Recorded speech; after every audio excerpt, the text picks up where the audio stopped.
Hola, ¿qué tal queridos amigos? Somos el grupo número 2 y en este vídeo hablaremos un poco sobre la evaluación psicológica de la victimización, el informe pericial, víctima de violencia doméstica y víctima contra el delito de la libertad sexual. Como primer punto hablaremos sobre la evaluación psicológica de la victimización, que es aquella que ayuda a disminuir los niveles de la revictimización en todos los usuarios y de manera especial a la población vulnerable. Evaluación psicológica de la victimización. Nombre: Mayren Beans. Psicología forense. Una víctima es una persona que sufre un daño como consecuencia de una conducta que constituye una violación de la legislación penal o abuso de autoridad por parte de personas de posición de poder. El daño psicológico es el efecto negativo en la salud mental de una persona y en su vida diaria por un evento que sucedió, por un evento que baja sus defensas. Este adopta dos formas: la lesión, la secuela. Se dice que la lesión es el efecto temporal del evento. La secuela es la consolidación permanente de esos efectos en la personalidad del sujeto. El psicólogo que la ejecuta debe contar con los conocimientos de psicopatología traumática, utilizar técnicas de evaluación forense, ser cuidadoso con los aspectos técnicos y éticos. Metodología utilizada: evaluar la personalidad a base de la víctima, evaluar el estado psicológico actual, identificar la capacidad traumática del daño, analizar si los problemas psicológicos de la víctima son consecuencias del daño recibido. Sí, yo lo digo porque me sucedió y bueno, por una parte es algo difícil llevar con todo eso. Aparte de que si uno va al psicólogo, te tratan, hablan contigo, te ayuda mucho eso, sí te ayuda mucho, pero a mí me sucedía que tenía pesadillas, no comía bien, estaba con ese miedo que me volviera a pasar lo que me había pasado. Y bueno, con el pasar del tiempo, esas cosas uno trata como de sobrellevarla, de tratar de como no acordarse de eso, pero siempre eso te vas a acordar. Y bueno, la persona que cometió el delito fue el victimario hasta el sol de hoy. Nunca pagó condena, no nada, solamente una multa. Y sí fue difícil para mí porque siento que no se hizo justicia, a pesar de que no se llegó a lo que él quería llegar, pero fui víctima igual. Tuve susto, tuve miedo y tenía como un estrés, todo me molestaba, todo el mundo me daba rabia, no quería hablar con nadie, me la pasaba en mis cuartos, encerrada. Era algo difícil, muy difícil, pero le doy gracias a Dios que pude superar ese miedo de que me volviera a pasar, de esa psicóloga que hablaron conmigo y todo eso. Es muy bueno. Mi nombre es Denia Mendoza y hablaré sobre el informe pericial. El informe pericial es una estructura de representación de resultados periciales que deben ser adecuados para la comprensión e interpretación por parte de los lectores que no son especialistas en la materia periciada. Ya que un informe pericial busca la manera de informar y asesorar a los tribunales sobre los aspectos que un juez no conoce del todo. Un juez no conoce o no es experto en sí en lo que es en medicina, en victimología forense, en psicología forense. Un juez más que todo experto en leyes y derecho. Un informe psiquiátrico pericial también va a formar parte de los procedimientos judiciales, ya que al hablar de estos aspectos muy variados, como es la imputabilidad, la culpabilidad jurídica, la discapacidad laboral, también puede hablar sobre la agresividad o la peligrosidad que puede tener un sujeto. Después de realizado este informe pericial, es obligatoriamente ratificado por el perito o por el psicólogo forense. Con esto se logra un documento intercambiable y consultable a través del cual el juez puede relacionar e interpretar pericias de distintas disciplinas.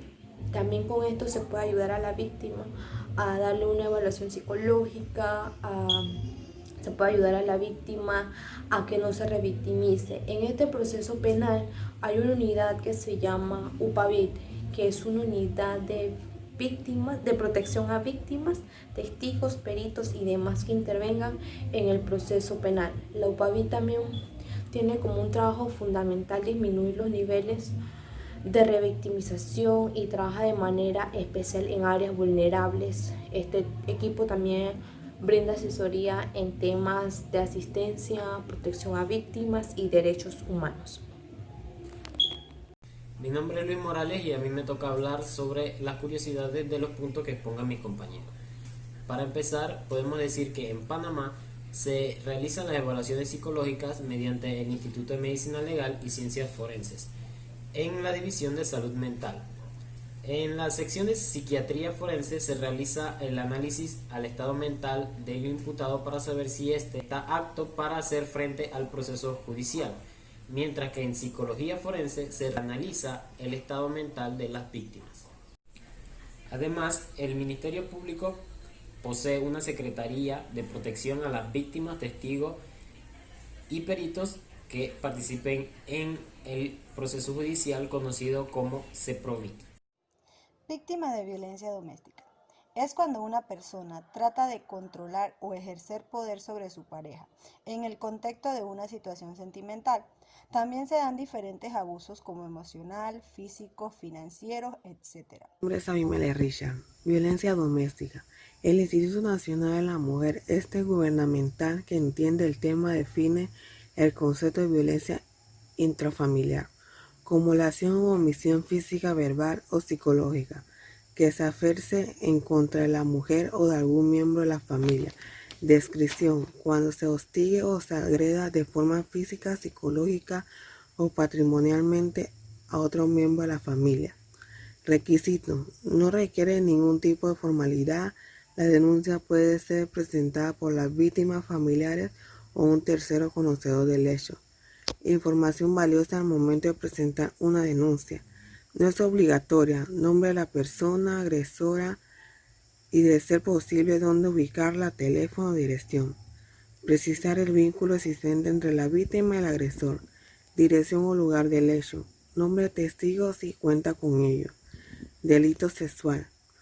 Por su naturaleza, los delitos contra la libertad e integridad sexual tienen consecuencias inmediatas y medidas para quienes los sufren, cuyos efectos pueden agravarse si no brindan un trato con prontitud, empatía y con respeto a la dignidad humana. De allí que los profesionales que interactúan con las víctimas de esos delitos durante el proceso deben ser sensibles al procedimiento, tomando en consideración la importancia de la víctima de estos tipos de delitos, quienes concursalmente ostenten el rol de víctima, testigo.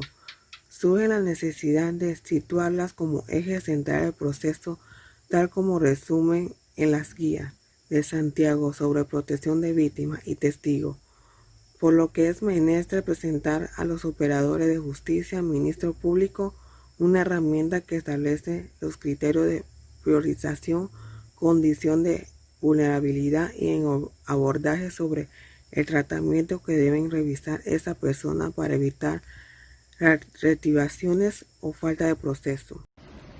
Mi nombre es Rachani Bene.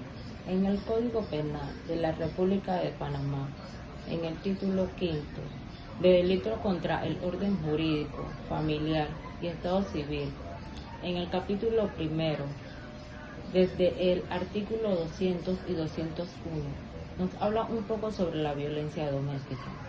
En el artículo 200 nos dice que quien hostigue o agreda física, psicológica o patrimonialmente a otro miembro de la familia será sancionado con prisión de 2 a 3 años o arresto de fines de semana y tratamiento terapéutico multidisciplinario en un centro de salud.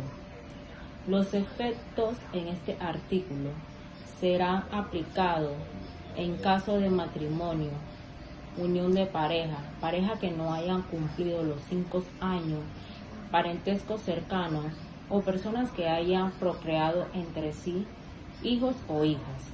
En el artículo 201 nos dice que la sanción del artículo anterior será aumentada de 3 a 5 años si la lesión física causada en producción exceda los 30 días o 60 días de incapacidad.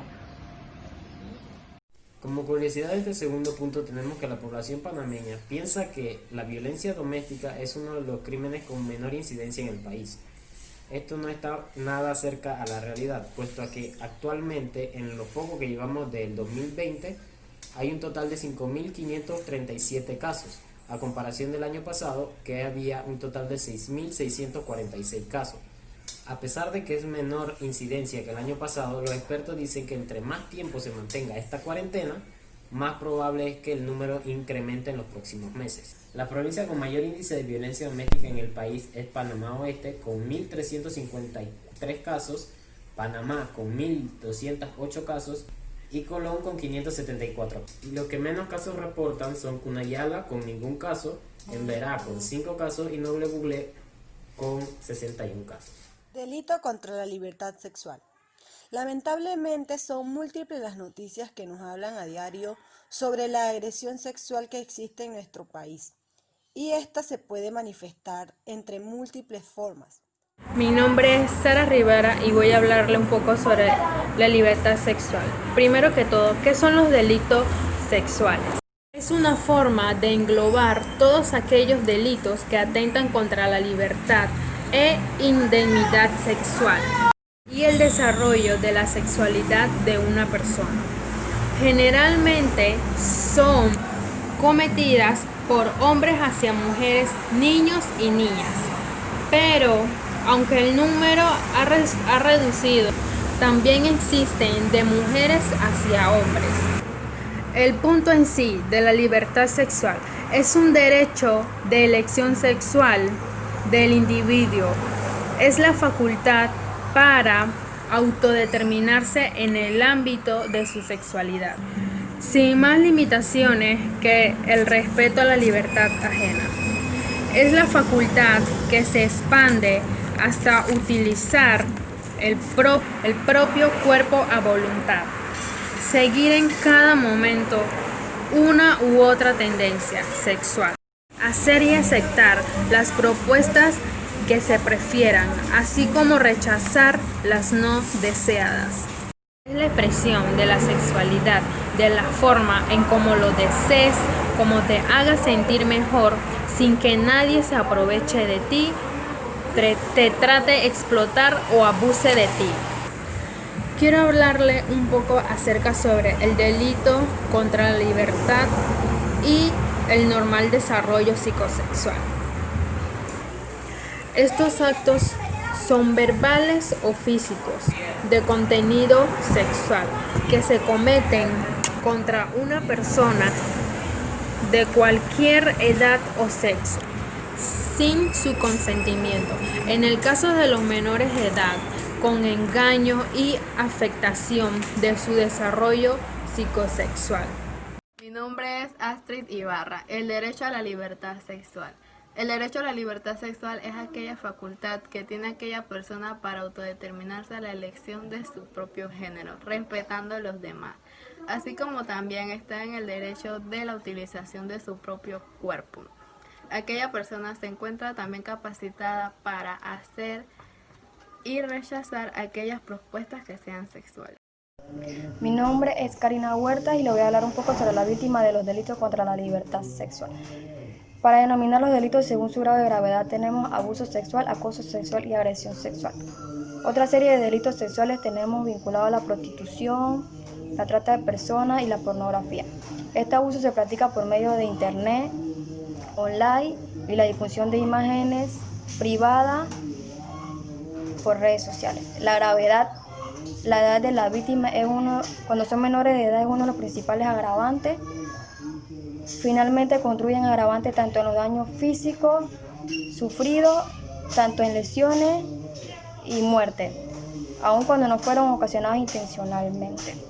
En el Código Penal, en el título 3, capítulo 1, artículo 174 y 178, se nos habla sobre los delitos contra la libertad sexual.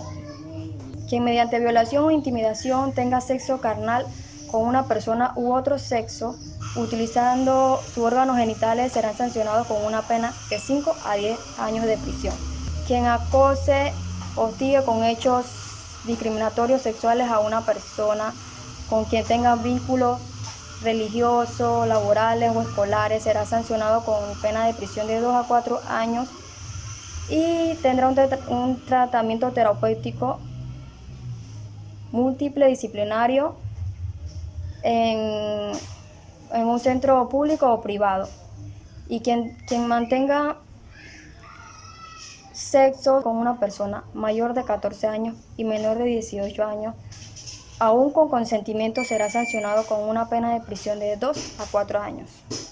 Como dato curioso de este tercer punto, podemos mencionar que en Panamá estaba prohibido ser homosexual hasta el 2008, ya que se consideraba un delito.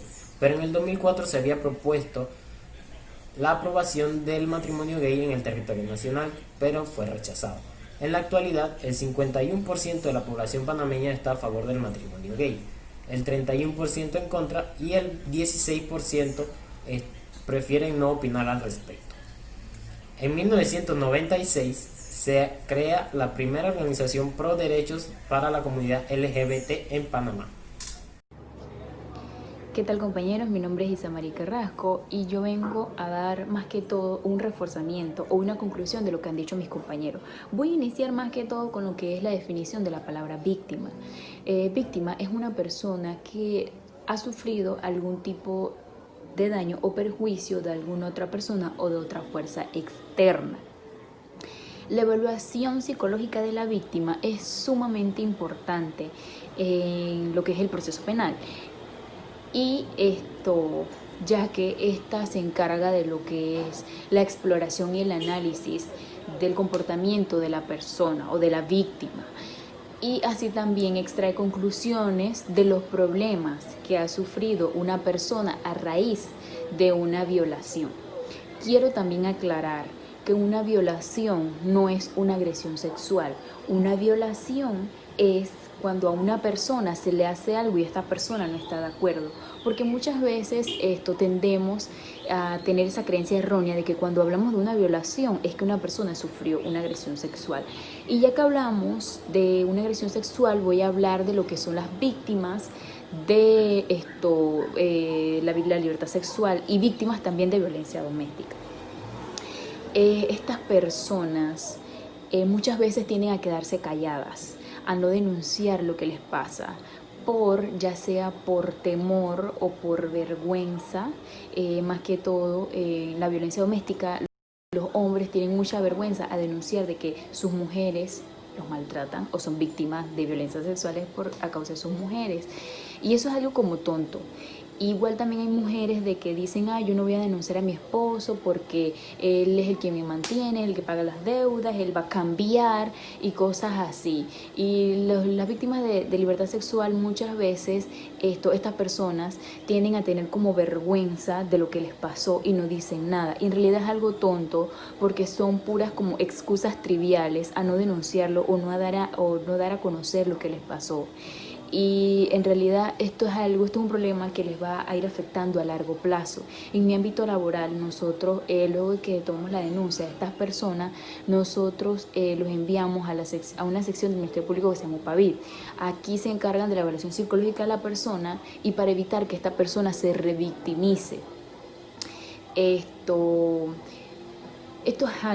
son problemas que han ido incrementando en los últimos años. Es algo que tenemos que cortar, tenemos que acabar con esto, porque si no denunciamos por vergüenza, por algunas de estas excusas triviales, van a seguir pasando la violencia doméstica. Los niños que vienen de hogares de violencia doméstica, ellos tienden a largo plazo a buscar relaciones y a ser agresivos en estas relaciones. Las personas que sufren delitos contra su libertad sexual, estas personas tienden a tener como que ese temor y un trauma que les va a quedar de por vida. La verdad es que debemos tomar conciencia y no hay que quedarnos callados, porque a largo plazo esto trae unas repercusiones para nosotros mismos. Tenemos que crear conciencia y dejar de pensar en cosas tan triviales como la vergüenza, como la esperanza de que va a cambiar, de que no va a cambiar, y hay que denunciarlo. Y bueno, eso es todo, y para concluir vamos con lo que es un video que va a reforzar todo lo que hemos dicho. Muchas gracias. Ella es Andrea, una joven boliviana llena de energía, salud y belleza, pero a quien el amor le cambió drásticamente la vida. Ella desde el inicio tenía muchos problemas con el esposo. Andrea estaba sufriendo abuso físico, psicológico. Es la verdad que ella no tiene un compañero, sino un monstruo que abusa de ella. Esa es la palabra, es un monstruo que abusa de ella. Andrea se embarazó y quiso con más razón echarle ganas a su relación, pero a los 5 meses de embarazo sufrió una embolia. Sus doctores dijeron que fue producto del abuso físico y psicológico. Pero los milagros ocurren, como en un caso en miles, ella volvió a la vida. Y con ella su bebé, la pequeña Sofía. Pero el despertar de Andrea se convertiría en su peor pesadilla. Quedó inválida y con parálisis facial. Regresó a su casa donde durante un año fue objeto de más abusos por parte de su marido. La forma en que la familia Aguilera la encontró les rompió el corazón. Era una forma inhumana. Tiene una fractura en la nariz, los brazos moreteados, abusada sexualmente. Pero lo que a Andrea más le dolía era no poder estar con su bebé. Al salirse de su casa, su marido no dejó que se la llevara. No estoy con mi bebé, me mata eso, pero por lo menos no tengo todo el tiempo esa voz que me anda llenando la cabeza de cosas malas. Después llegó la demanda de divorcio. Durante la audiencia, personal del Departamento de Protección al Menor y del Departamento de Protección a los Adultos testificaron que Andrea, a pesar de estar en silla de ruedas, era capaz de cuidar a su niña. El juez tomó una decisión que sorprendió a todos. Le otorgó la custodia de Sofía a su esposo, argumentando que Andrea podía fugarse con la niña. Ella solo tiene derecho a visitarla 3 veces por semana. La verdad es que no me parece nada justo lo que él hace. En primer lugar, yo quiero tenerla a mi hija. Ella necesita el amor de su niña para salir adelante, es lo único que tiene. Y yo no sé, el juez ha sido muy duro con ella. En noviembre, Andrea tiene otra cita en corte y exigen que el juez sea más justo. Necesita de su hija a su lado, necesita el incentivo de ese amor para poder sobrevivir y seguir adelante. Andrea se arrepiente de haberse enamorado ciegamente y de no haber pedido ayuda a tiempo. Espera que compartir su historia le sirva como lección a otras mujeres que también viven bajo el techo de la violencia doméstica. La verdad es que haber salido de esa relación no en silla de ruedas. Eso es lo que cambiaría.